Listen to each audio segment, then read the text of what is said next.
রাষ্ট্রবাদী মুসলমানদের উদ্দেশ্যেও আমরা বলছি যে আপনারা যদি আমাদের ভোট নাও দেন, এই রাজ্যে ভারতীয় জনতা পার্টির সরকার প্রতিষ্ঠিত হতে চলেছে।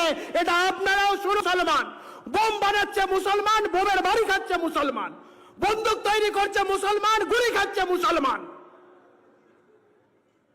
আরে বেকার মুসলমান বাড়ির ছেলে মেয়েদের বাড়ির অভাবের তাড়নায় বিয়ে করতে পারছে না, আর ওদিকে ভাইপোর জন্য ইম্পোর্টেড বউ, ভাইপোর জন্য ইম্পোর্টেড বউ, আর আমার আপনার বাড়ির ছেলে মেয়েদের অভাবের জন্য ছেলেমেয়েরা বিয়ে করতে পারছেন। এটা শুধু হিন্দুদের সমস্যা নয়, মুসলমানদের সমস্যা।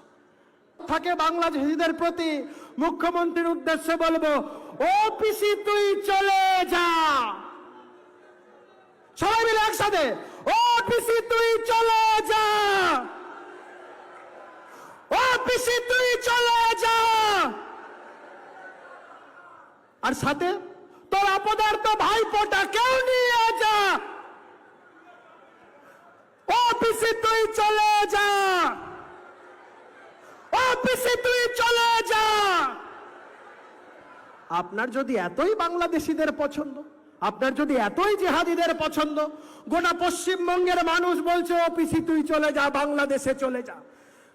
সীমান্তবর্তী জায়গায় জামাতিরা ভালো আসন জিতেছে, তারা স্বপ্ন দেখছে তাদের মমতা খালা, তাদের মমতা ফুপু তাদের নেত্রী হবেন আগামী দিনে। আমরা এ রাজ্যের সমস্ত শুভবুদ্ধি সম্পন্ন মানুষ, রাষ্ট্রবাদী মুসলমানদের উদ্দেশ্যেও আমরা বলছি,